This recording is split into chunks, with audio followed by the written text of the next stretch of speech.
self-expression. And a few people shared how difficult it is to ask for help because there's a lot of shame involved. Whether it's asking for help monetarily or asking for any kind of help. I'll give you an example. So my wife and I were on vacation in Nantucket, an island off the coast of Massachusetts. And this was at the peak of my ankylosing spondylitis. And I had trouble walking, couldn't stand. When we got ready to check out of this inn that we were staying in, these two very petite women had to carry the bags down and put it in the van where I was waiting. And the woman who was working as the desk clerk didn't know about my condition, and she's looking at me. Why is she and this other very petite woman carrying these heavy bags down when this perfectly healthy looking guy is sitting in the van waiting?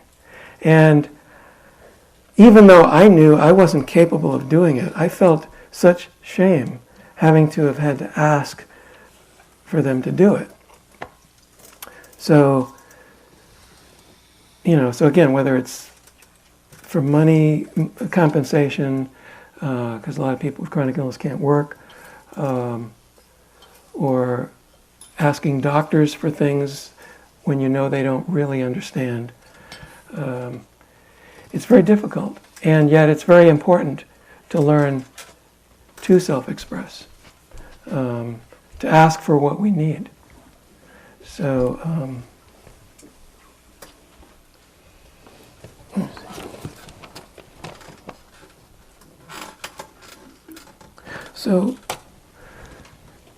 should we just share in the large group? Let's break up. Ask. Why don't you ask them what they want? Okay. So, I think it could be helpful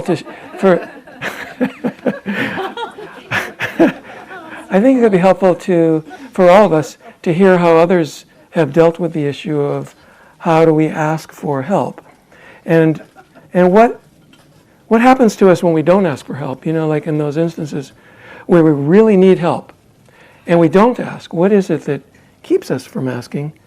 And what could help us to ask for help?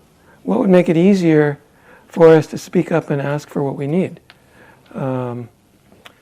So the question now is, would you like to share about this in the large group or in dyads or in groups of 3? Large group? How many people would like to do it in the large group? So, most. And so I saw a lot of hands go up, and other people indicated they don't really care either way. So. Is that right? Yeah. Okay, great. Okay. We're kind of spread out, but if people are comfortable where you are, I don't know. It's probably hard to. I'm tempted to ask, would you all be willing to move in? But then I'm thinking, well, I don't want to inconvenience people. So.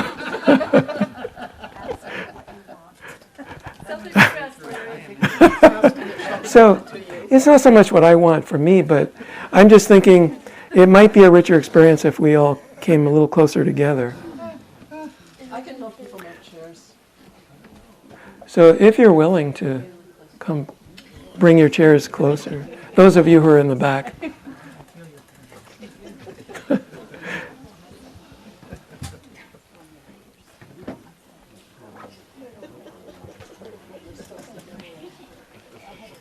Anybody need help?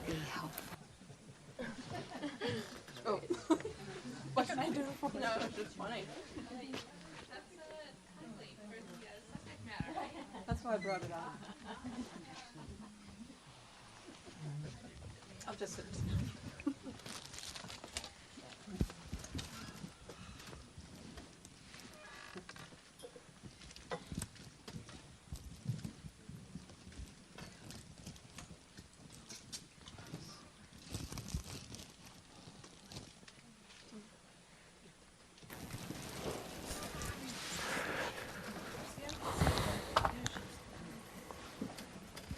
So, so you can share about what works for you or what you struggle with when you don't ask for help, or what works for you, what enables you to ask for help. What gets in the way of asking for help? For example, I find often with doctors, so I have several specialists I see at UCSF and other people I see at NIH where I'm a patient in a study. And so if I know a doctor has a certain belief system, I'm not even going to ask about something else because I've been shamed so many times by doctors that it's safer for me to not even ask. But then the problem is when I don't ask, then I have no hope of getting what I want from the doctor. So it's a difficult situation. So where's the microphone? Oh. As a child, I was not only not encouraged to ask for what I wanted, but deliberately the message was pay attention to what other people wanted. So it's taken, and it's still a process at almost 65, to even be mindful enough or aware enough of what it is I want. Getting to the asking isn't even the first problem. Knowing what I want, and tuning into me instead of everybody else is the first thing, and it takes an amazing amount of courage to keep doing that. That's a good point because a lot of, for many people, and it's I think more true for women, we're told, you're to be there for other people, so that our needs don't matter. So if our needs don't matter, it makes it even harder to ask for help. So before we go on, and if you don't want, if this feels too much on the spot, it's fine. So if we all here in this moment were giving you support, what is it you would want?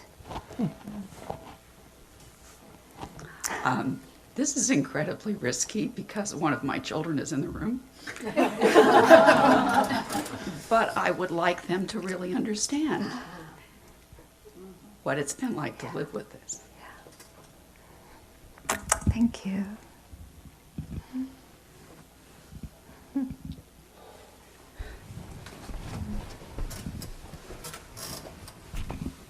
Yeah, I think this is related, but when you asked that question, thank you, it helped me realize this is an identity issue. And it's related to what people have said about aging and about being young. My theme song from the time I was 3 years old learning to tie my shoelaces was, "I'll do it myself." And I think it's related to societal individualism and valuing people who are self-sufficient. I am physically incapable of tying my right shoe at this time in my life. What do I do about it? I don't wear shoes with ties. I wear sandals that I can slip into. So I'm going to have to think about that. But I love being self-sufficient.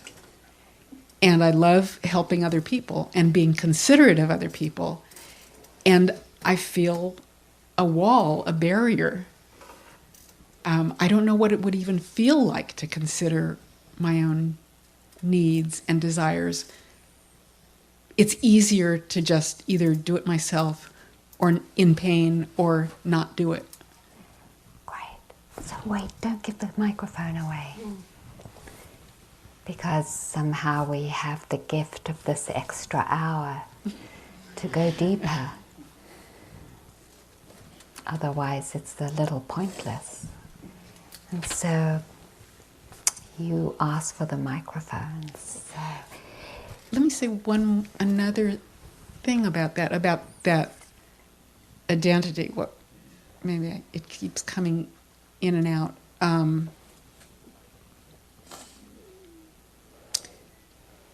Yes, that I want to be very clear that I am not the illness that I have. And that's a huge struggle. And part of a weapon in the struggle is, or an instrument in the struggle, is to continue to be who I am. So now, the hour. Great. Great. Could you say who you are for us? I'm very strong. And I already love myself.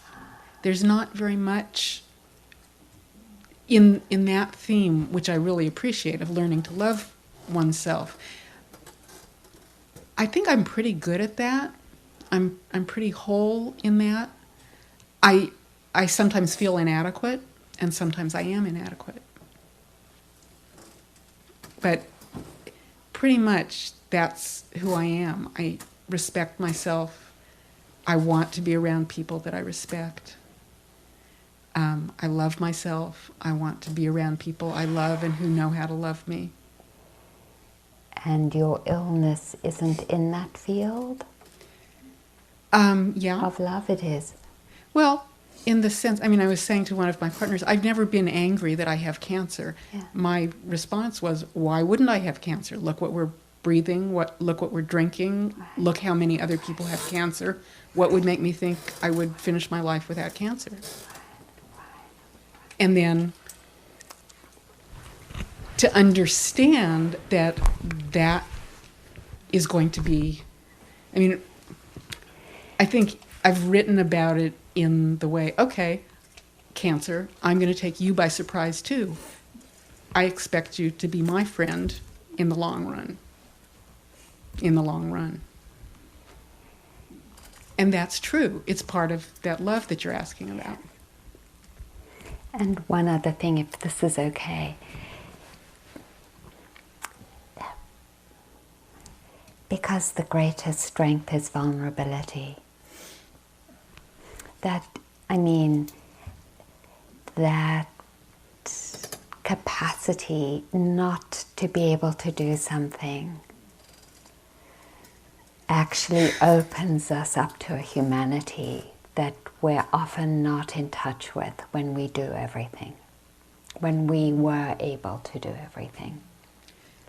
My goal of this project, or I don't know what the Buddhist word for it is, I think there is one, project I'll say. My goal for this project of love and self-love is to learn to be vulnerable. Thank you. You think I can do it in an hour? I think you're doing it already. But I'm not there. I'm learning. So that's what I'm here for.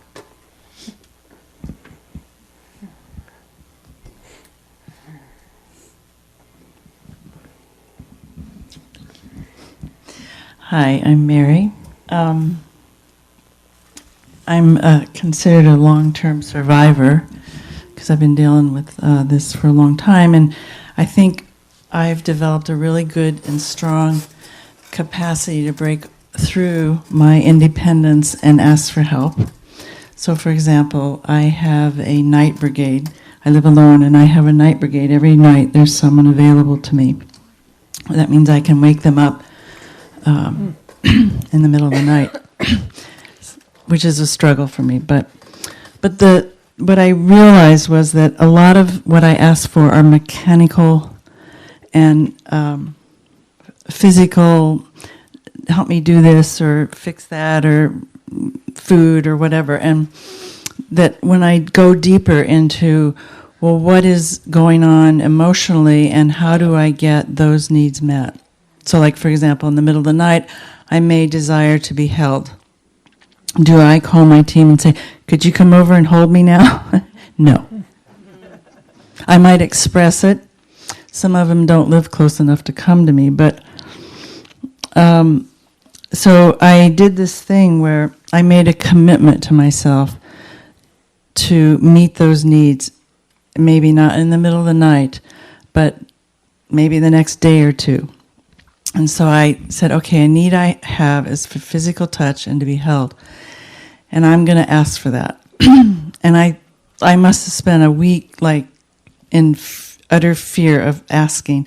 And then the first time I did it, it was like, oh, this is amazing. And then so I went to the next person, and it was like a train wreck. Like, it wasn't their comfort zone. It was like, just hold me, nothing attached. Don't deal with anything that comes up. Just hold me. And so, but it did get me into being able to go and ask for deeper issues that aren't, give me some food. And what I've come to know is that there's some people who can do that and a lot of people who can't. And they may not be available in the moment that you need them. And so how do you hold that and not abandon yourself around that and still get that need met? Thank you. Thank you so much for raising that for us.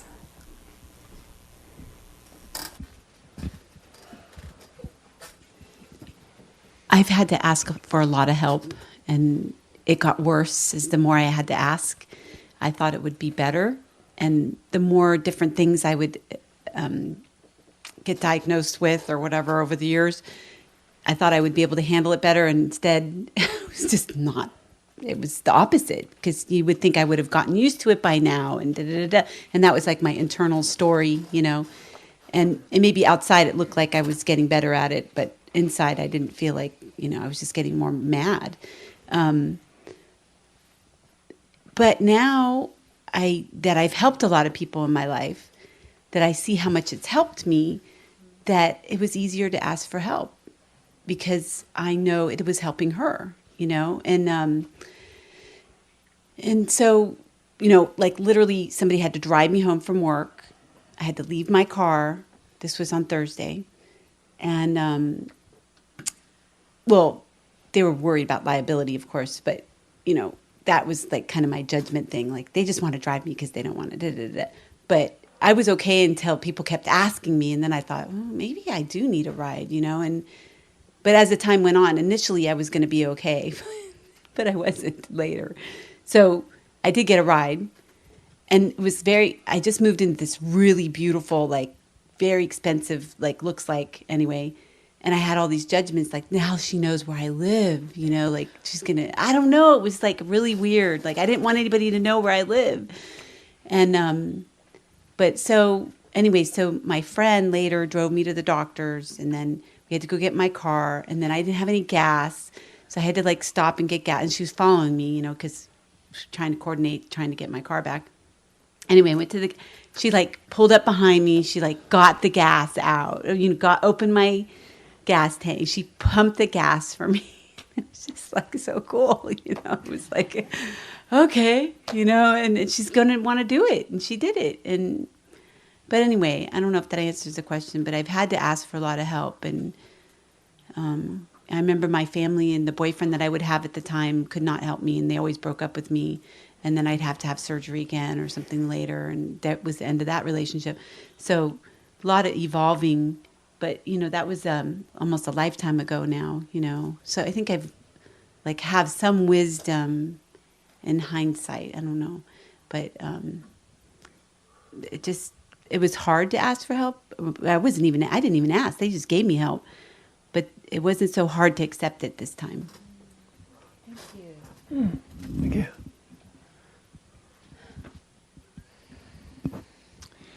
I share and appreciate a lot of the stories here. And as I was getting up from having laid on the floor for 20 minutes, I walked and said, we're such a special group of people. We all take care of ourselves in such really good ways.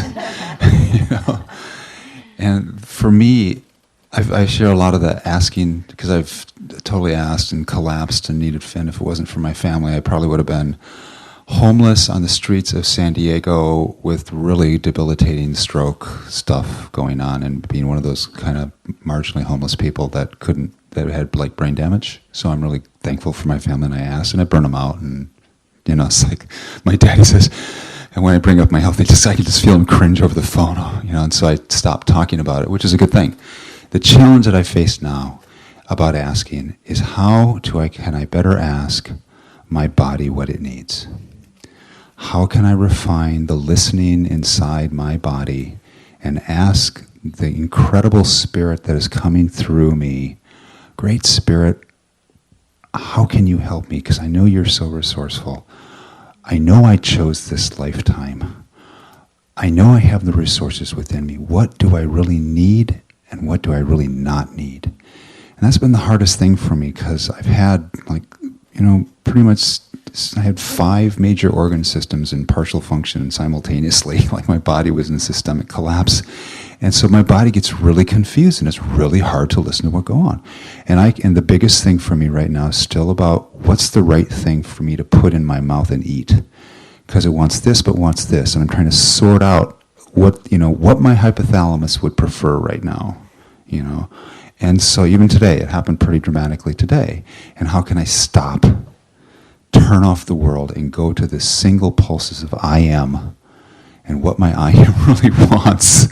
So from the questions that came up about spiritual journey, I mean, that's been hugely, hugely beneficial for me to inquire as to what is the nature of being and my body in it, and how can I refine my sense of presence in every moment and what I don't need. And so that's been really great. So fasting, so the one thing I've been testing with just a little bit lately is fasting, just stopping everything. And it's been really, really helped to get the body clarity. And so that's been my journey. Thanks for witnessing my expression of that. Thank you.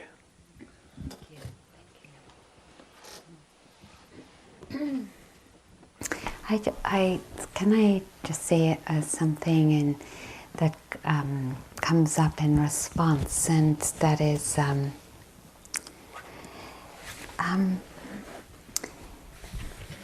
to be careful that we don't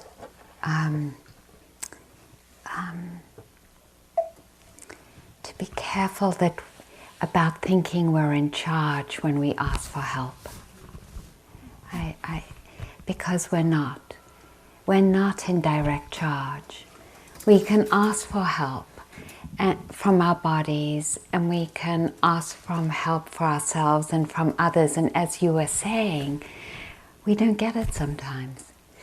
And there's something about how we hold the asking that feels really important. Because if there's too much in the asking, then we're setting ourselves up. Do you know? Mm-hmm. And so there's something about that feels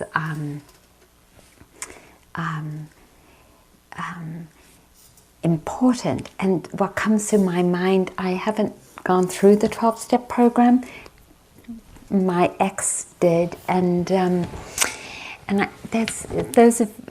isn't there a sentence of I surrender, that I'm in the program and I'm surrendering in some way, and I think there's something about that, holding both that asking and surrender at the same time,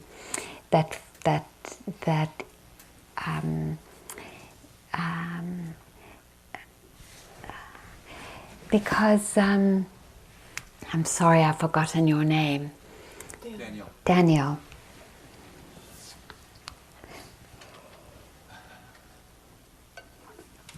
Because sometimes, Daniel, our bodies don't have the answer right away, and we don't have an answer, and there's something about the asking that holds that and that imperfection that feels really important. And because the way I've asked my body sometimes has kind of been like a demand, and it hasn't really been a request. And it hasn't been a request because it's so scary not to have the answer. And yet so much of the world we're living in is a world that doesn't have a lot of answers, and how to live with that. And a lot of how I found, and I think that's I've also heard from Larry, is that it's about feeling the feelings in not having an answer and in being an imperfect healer. that I am an imperfect healer and I fall down all the time. And there's something about that and including it in our request that feels very important. Thank you. If I just briefly say, as I finished saying that, I went to a tearful place of what's come up just recently for me. In the past, when people asked me about what was going on, I said, well, it really wasn't that bad because I thought I was only going to die once. And I actually was probably going to black out. I was losing oxygen. I was going to black out. And the realization I came to in the last couple of months is actually, when I was younger, it was actually probably more severe, and it was more debilitatingly dangerous than I thought. The one time that I thought I was going to die, I had to move out of my apartment suddenly, and I was sitting in my car in San Francisco. The verge of my body was collapsing, and I said, okay, if I'm going to die right now, I just want to say thank you for one thing, and I hope maybe there was one contribution I made, and it was really profound. And so because I've just felt, okay, if I die right now, I just want to be thankful for everything. And so letting go of my life and being thankful and embracing death has been a really important part of just let it go, just let it go. But I'm not saying that. I'm not saying that. Excuse me for just going one more. I'm not saying that. There's something about letting ourselves, not letting ourselves be imperfect. That's what I'm saying. Not about life and death, but letting ourselves be imperfect and letting ourselves be a mess. Like when you can't control shitting, which is what happened. It was, with me, it was such a mess. Letting it be a mess. Let it be a mess. There's something in that that's very healing. Yeah. Thank you. Yes. Oh, let someone else have a chance. Is there anyone who hasn't spoken? Because, good. Well, take them. Good, great. Take the mic, yeah. Just let someone else before. Hi. I guess I just wanted to thank you both first for organizing this, and it's been incredibly helpful and meaningful to me. It's my first time at Spirit Rock, and thank you all too for sharing. It's also my chair's tipping back, so I'm just going to lean back. And it's been very eye-opening and very supportive and healing and a sense of camaraderie. In terms of not asking for help or dealing with asking for help, actually the reason why I haven't been here before is because in order to get here, get my chair in here, and to be able to make it through the day, I needed to ask for help from my husband. I can't carry the chair. I didn't want to be in here in a chair, not sitting on the ground with everyone else or in a regular chair. And so when I saw that this day-long offering was, specifically for people dealing with physical challenges, I thought that this would be a perfect way to get here and feel safe to do it. And it's just been really wonderful for me. And then the other thing I wanted to say in regards to asking for help is that I used to do social work and was very comfortable giving help to other people, and it made me feel very good about myself and like I was contributing to the world and making these connections with people. And in terms of increasing my understanding and connection to humanity, actually was when I got injured, and now I've been limited and really learning what it means to receive, and how I would never have this understanding if not for this injury, and what it's like to ask for help and then to actually receive it has been a huge challenge for me, and something that I'm just starting to really work with, and that sort of is what got me here today. So I just wanted to thank everyone. Mm-hmm. Thank you.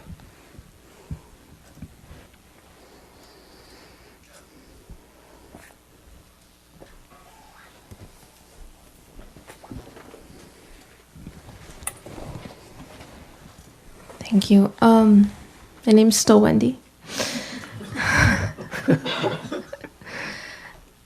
and just trying to connect the dots to some of the points throughout the day. And this discussion is making me think of the earlier questions about shame. And I notice I tend to kind of blank out and dissociate every so often and lose track. And it just suggests to me that this material and this process is really edgy.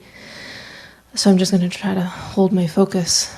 When we were talking about shame and the dyad, one of the things that came up for me was that I have shame about this condition revealing to me my limitations in being able to, maybe no joke or no accident here, Mom, incapacity to identify the truth or the reality of my experience and what's going on.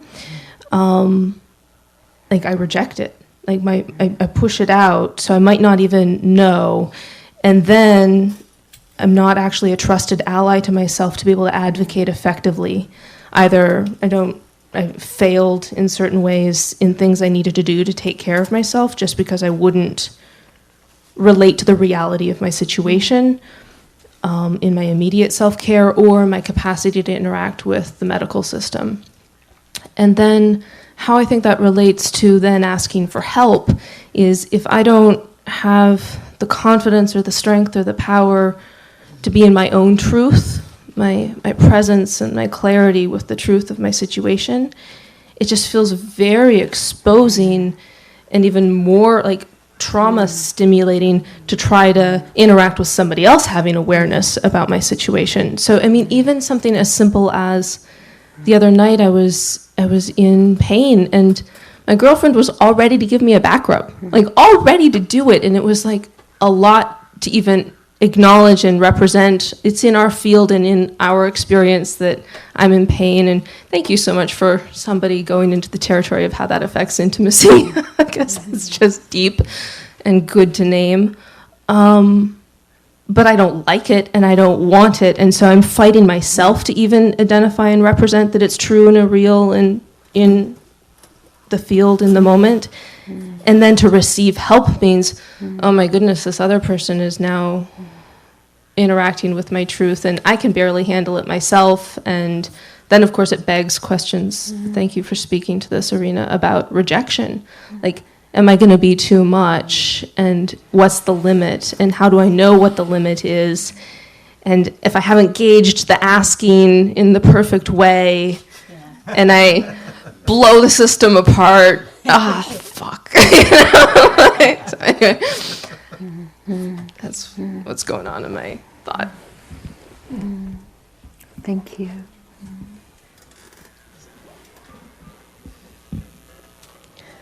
I'm Claire. I was just thinking about the asking and receiving help. I've had my illness my whole life. I was born with it. And I think growing up, I actually got really used to receiving so much help. And I think that for me, it's definitely a balance of trying to figure out, when I actually need the help and when maybe it's just a little bit more convenient. I mean, there are definitely times when I think I could probably do that by myself, but it would be a lot easier to have help, and maybe I would be able to do something more later if I had help on this. But I definitely struggle with that balance of that choice of when do I really need it? When do I want it? When am I just being lazy, And I feel like I lose a sense of power, my own personal power, when I feel like I'm not really, really, really needing the help and just kind of needing the help. I feel like I have that, we all have that desire to be independent, and so I really do have a hard time with that balance. Thank you. I think you were waiting.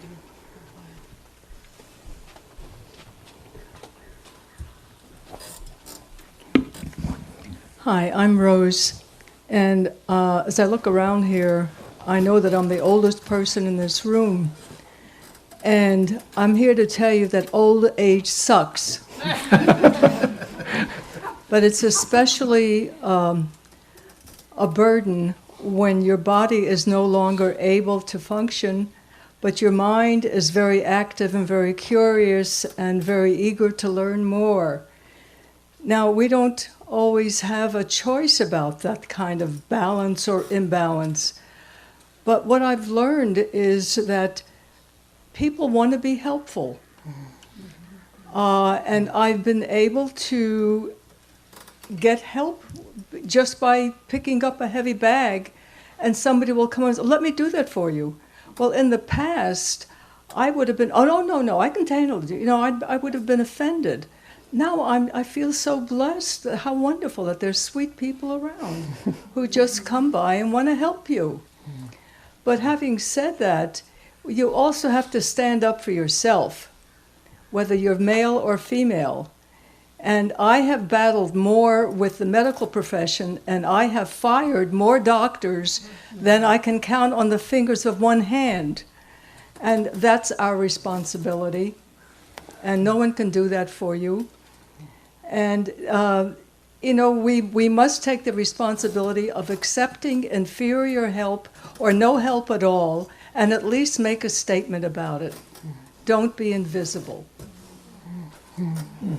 Thank you. There was somebody over there, and I want to say something too. Yeah, go ahead.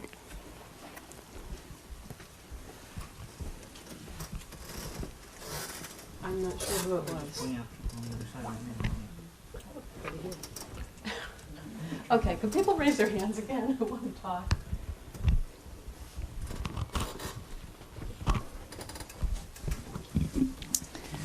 I just wanted to speak to asking for help beyond human beings. So when I go to the higher source, I ask basically two prayers, or literally ask for help. I may direct it towards the issue, and I ask for clarity when it's not there. And one practice that has been really helpful to me is I do a gratitude practice as frequently as I can, and if I don't get a direct hit every day of some offering, I'll make the time to reflect and say, okay, what didn't I see today that was offered to me? And the thought is that, you know, I can't sit and wait for a response to a request, and I never know how it's going to come. But I can make space in my life, and I do it also through sitting, but to really invite the awareness and the vision of what was there today that I might have missed if I don't get a direct hit. But I usually get a direct hit. Thank you. Thank you for that reminder.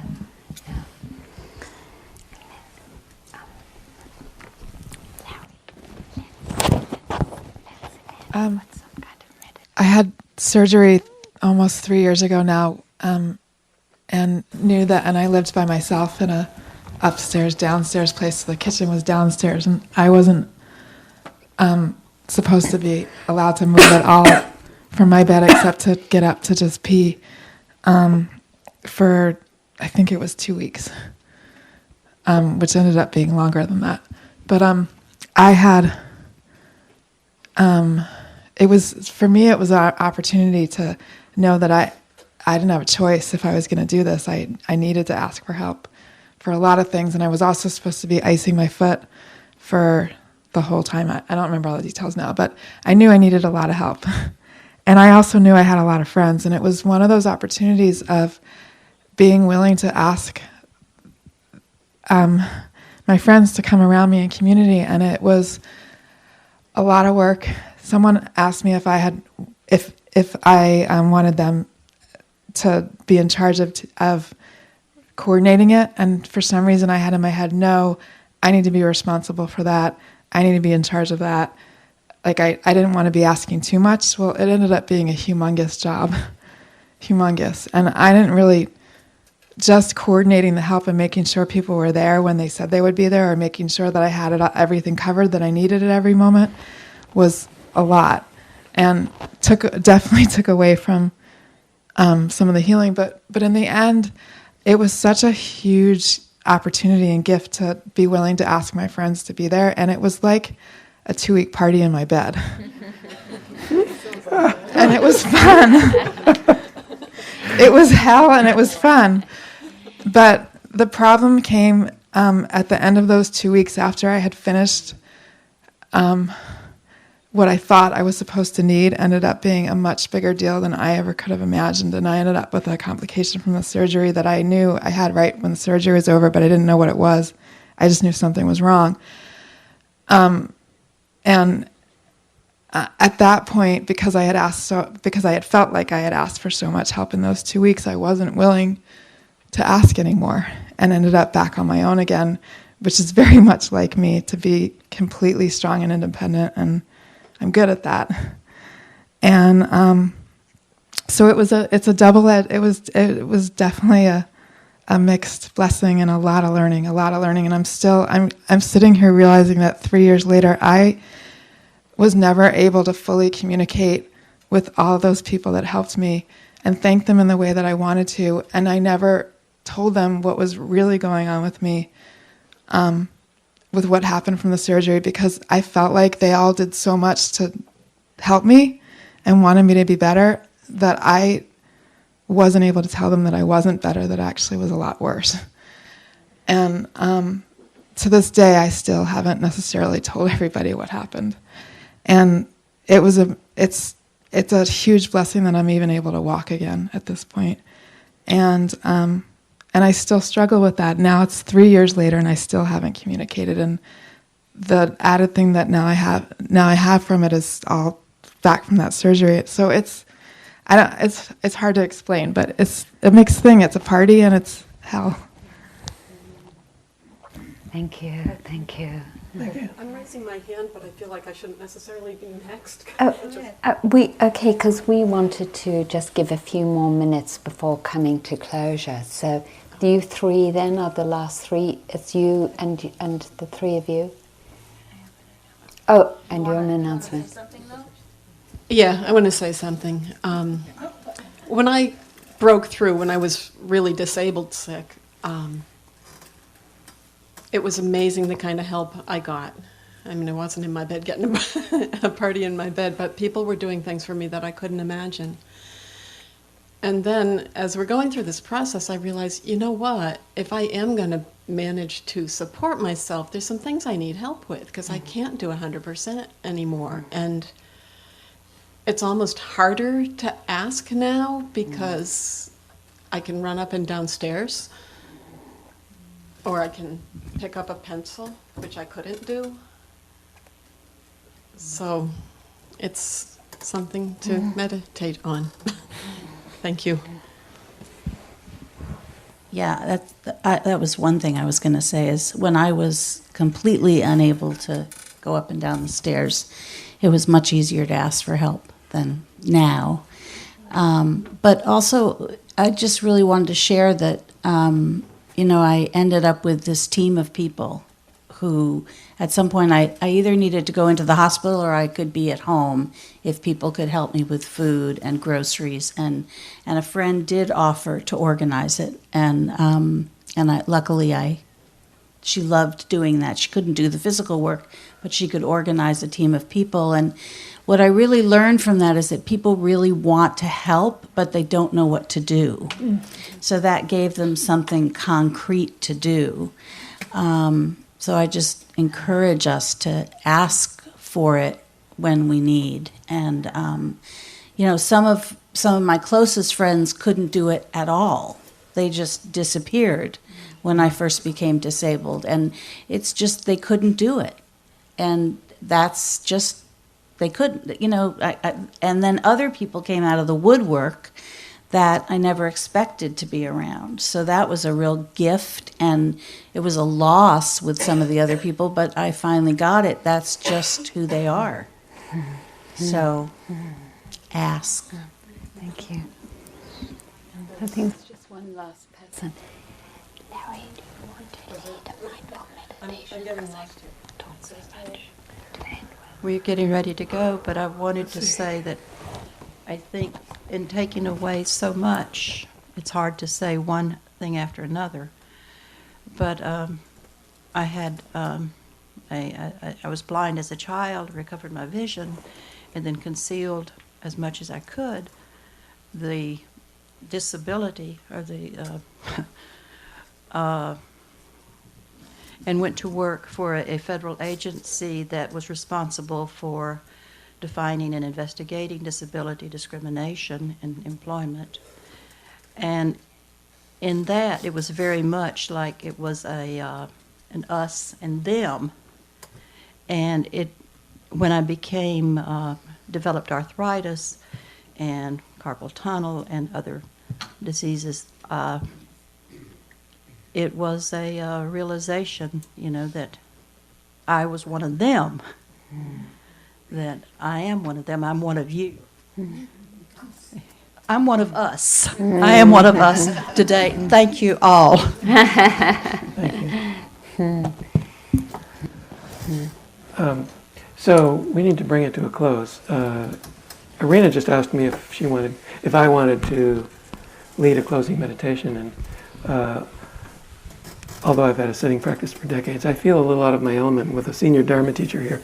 So I would rather you lead the closing meditation. Larry's been very gracious and supported me to take so much leadership. I want to support him back again.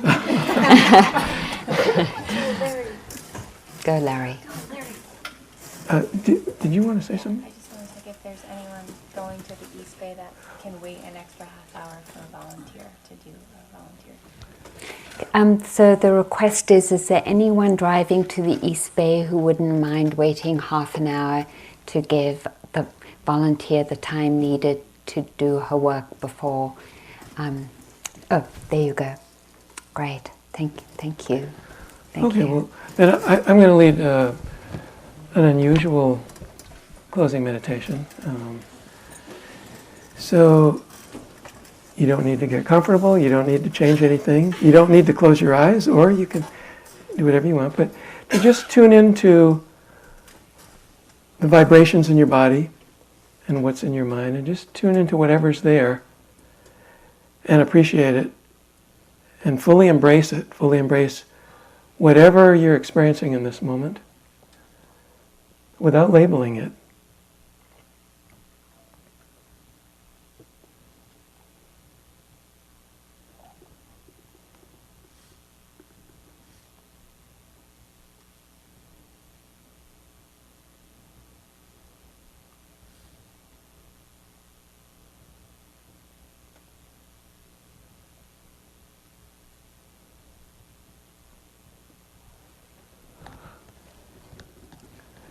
So,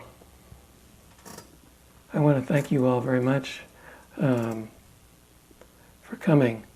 I had a dream. I have a dream of creating a sangha, a supportive community for people with chronic illness, and it's been very gratifying to see how you have all supported each other. That's where the best support comes from. So anyway, some of you, there's one clipboard here. I don't know where. Something about that. Yeah. I'm from out of the area, but I did put my email address on there because I have found that even just email support has been incredibly helpful. So if there is some way that maybe even that could happen, Yeah. just as a suggestion.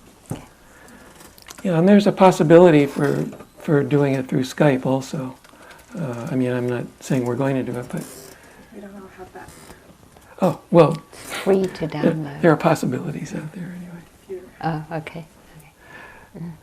So then let's take a moment, usually at the end of a time in the Buddhist tradition, we share the merit. So let's take a moment and come back to our bodies one more time. And just, if you want to wiggle around a bit to feel a little more in your body, or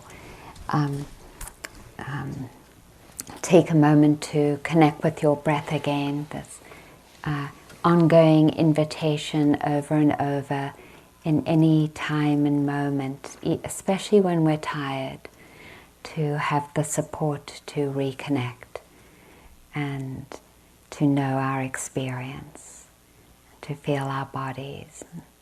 Hi body, I'm tired, you feel tired, and we know this together.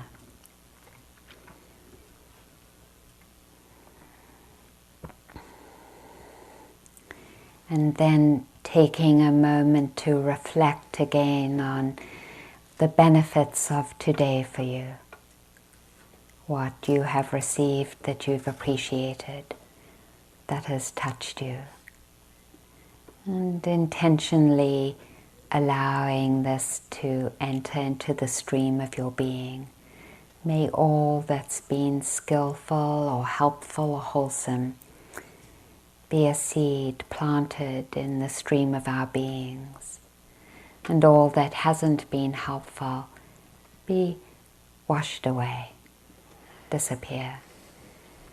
And then may I take all that has been helpful and dedicate it, the benefits of this, to one being or a community of beings, our community all over the world. May all that's been helpful benefit them as well, in some way, in this universe of connection and interrelatedness. We also share the benefits of this practice with our volunteers and all those who work at Spirit Rock for creating the conditions for today. And we also give thanks to our teachers and their teachers and their teachers, for each teacher bringing the teachings into the world.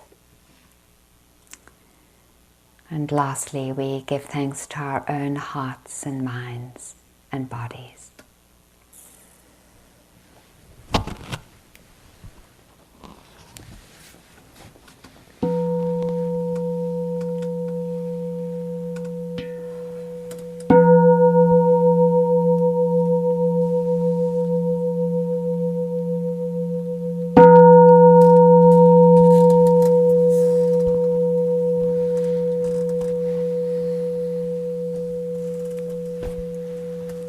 Thank you, everyone.